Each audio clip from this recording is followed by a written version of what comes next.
दुनिया की आधी विस्की की खपत भारत में होती है। 1978 में पी के महानंदिया नामक भारतीय ने अपनी पत्नी से मिलने के लिए एक साधारण साइकिल पर भारत से स्वीडन तक की यात्रा की। 8 देशों से गुजरते हुए उन्हें इस यात्रा को पूरा करने में 4 महीनों का समय लगा। English actor sir Ben Kingsley असल में गुजराती हैं और उनका जन्म का नाम कृष्णा भांजी है। प्राचीन भारतीय राजा विष कन्याओं को हथियारों की तरह इस्तेमाल करते थे। विष कन्याएं संभोग से प्रतिद्वंदी राजाओं को मारा करती थीं। भारत ऐतिहासिक दृष्टि से एक देश हुआ करता था जिसमें आज के 8 देश, जिसमें अफगानिस्तान, पाकिस्तान, नेपाल, श्रीलंका, भूटान, बांग्लादेश, बर्मा और खुद भारत शामिल हुआ करते थे। जब फोर्ड ने 1999 में टाटा की पैसेंजर कार डिवीजन को खरीदने की पेशकश की तो टाटा मोटर्स के रतन टाटा ने अपमानित महसूस किया। 8 साल बाद टाटा मोटर्स ने जैगुआर और रेंज रोवर को फोर्ड से खरीद लिया। दुनिया में दूसरा सबसे उन्नत अस्पताल भारत में है। 1948 तक राम जेठमलानी और A.K. ब्रोही नामक 2 वकील कराची में एक कानूनी फर्म चलाया करते थे। भविष्य में एक भारत का कानून मंत्री बना और दूसरा पाकिस्तान का। 2015 में ऑनलाइन बिकने वाला हर तीसरा स्मार्टफोन भारत में बिका। 2500 साल पहले यहूदी भारत में आए और दुनिया के कई हिस्सों के विपरीत वे आज तक बिना किसी एंटीसेमिटिज्म की घटना के शांति से रह रहे हैं। हैदराबाद के अंतिम निजाम उस्मान अली खान 1940 के दशक में दुनिया के सबसे अमीर आदमी थे। उनके पास करीब $2 बिलियन की संपत्ति थी, जो कि उस समय की अमेरिकी अर्थव्यवस्था की 2% थी। ब्रिटिश अर्थशास्त्री एंगस मैडिसन के अनुसार सन 1700 में भारत का विश्व की आय में हिस्सा 27% हुआ करता था। उसी समय में यूरोप का हिस्सा 23% था। उपनिवेशिक ब्रिटिश शासन के कारण 1950 तक आते आते यह आंकड़ा 3% तक आ गिरा। स्वर्ण मंदिर हर रोज 1 लाख लोगों को मुफ्त में खाना खिलाता है, उनकी जाति, वर्ग या धर्म की परवाह किए बगैर। लाल बिहारी नामक व्यक्ति को उसके चाचा ने धोखे से मृत घोषित करवा दिया था। अपने आप को जीवित साबित करने के लिए उसने भारत सरकार से 19 साल तक लड़ाई लड़ी। स्टार वॉर्स में दिखाई गई ईवॉक भाषा तिब्बत, श्रीलंका और भारत से ली गई 6 भाषाओं से मिलकर बनी है। प्राचीन भारतीय बोलकर ज्ञान प्रदान किया करते थे। इसकी सटीकता को सुनिश्चित करने के लिए उनके पास कारगर एरर करेक्शन सिस्टम था। भारत में बिकने वाले सभी उत्पादों के पैकेट पर निर्माता द्वारा MRP यानी मैक्सिमम रिटेल प्राइस छापी जाती है और इससे अधिक मूल्य पर बेचना गैर कानूनी है। भारत विश्व में अकेला देश है जहां यह प्रणाली है।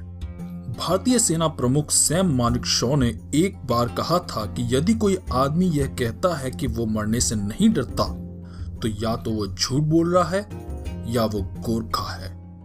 48 ईसा पूर्व में एक भारतीय राजकुमारी राजा किम सोरो से विवाह करने के लिए कोरिया गई थी। उन्हें आज भी वहां एक महान रानी के रूप में सम्मान दिया जाता है। भारत हाइपरसोनिक क्रूज मिसाइल का उत्पादन करने वाला एक लौता देश है। जय सिंह नामक भारत की एक रियासत के महाराजा लंदन स्थित रोल्स रॉयस के शोरूम में गए। सेल्समैन ने महाराजा को यह कहकर नाराज कर दिया कि हो सकता है महंगी होने के कारण वह यह गाड़ी ना खरीद सकें। महाराजा ने 10 गाड़ियों को खरीदा, उन्हें भारत भेजा और उनसे कूड़ा कचरा इकट्ठा करने का आदेश दिया। भारत में ओरोविल नामक एक प्रयोगात्मक शहर है जहां कोई मुद्रा नहीं चलती। धर्म, राजनीति और देश से ऊपर उठकर सभी लोग शांति और सद्भाव से रहते हैं। यह प्रगतिशील समाज मानव एकता का एहसास कराता है। भारतीय जंगी घोड़ों को हाथियों से लड़ना सिखाया जाता था। प्रशिक्षण के लिए दूसरे घोड़ों के मुंह पर नकली सूंड बांध दी जाती थी ताकि वह हाथी के बच्चे की तरह दिखाई दे। ठग शब्द मूल रूप से भारत के खास समूह के लिए इस्तेमाल किया जाता था। 350 ईस्वी में भारत चीनी की निकासी और सफाई की तकनीक विकसित करने वाला पहला देश बना। पहले यह तकनीक फारस और फिर वहां से पूरे विश्व में फैल गई। बावजूद इसके कि दशमलव संख्या प्रणाली को विश्व में अरेबिक नंबर सिस्टम कहते हैं, लेकिन इसकी खोज भारत में हुई थी। फ्रेडी मर्करी भारतीय पारसी मूल के थे, जिनका जन्म ज़ांज़ीबार में हुआ था। भारतीय सेना के एक सैनिक योगेंद्र सिंह यादव ने मशीन गन और रॉकेट फायर की बरसात में बर्फ से ढकी चट्टान की खड़ी चढ़ाई की। 3 गोलियां लगने के बावजूद उन्होंने चढ़ाई खत्म करके एक बंकर को ग्रेनेड से उड़ाया और 4 दुश्मनों को अपने हाथों से मौत के घाट उतार दिया। पूर्वोत्तर भारत में मजूली द्वीप के मिट्टी के कटाव होने के कारण नष्ट हो जाने का खतरा था। इसे रोकने के लिए जादव पायेंग ने अकेले अपने दम पर सेंट्रल पार्क से भी बड़े जंगल को उगाया। वाटरमैन ऑफ इंडिया के नाम से प्रख्यात एक व्यक्ति ने मूल जन संरक्षण की तकनीकों को इस्तेमाल करके 5 नदियों को पुनर्जीवित किया और 1000 गांवों तक पानी वापस पहुंचाया। दुनिया में इस्तेमाल होने वाले 70% मसाले भारत से जाते हैं। सिंधु नदी, जिसने 1819 में आए भूकंप के बाद दिशा बदलकर पाकिस्तान की तरफ बहना शुरू कर दिया था, उसने 2 शताब्दियों बाद दोबारा अपनी दिशा बदल दी और अब वो भारत में बह रही है।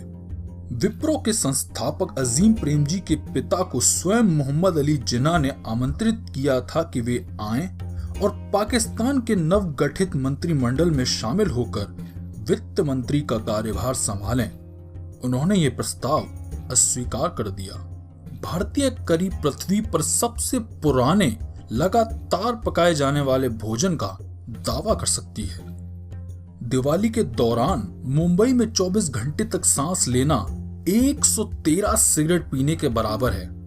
भारतीय गणितज्ञ बौद्धायन ने सबसे पहले पाई की मूल्य की गणना की थी और उन्होंने ही पाइथागोरस थ्योरम की अवधारणा को समझाया था, और ये उन्होंने यूरोपीय गणितज्ञों से बहुत पहले 6ठी सदी में ही कर दिया था।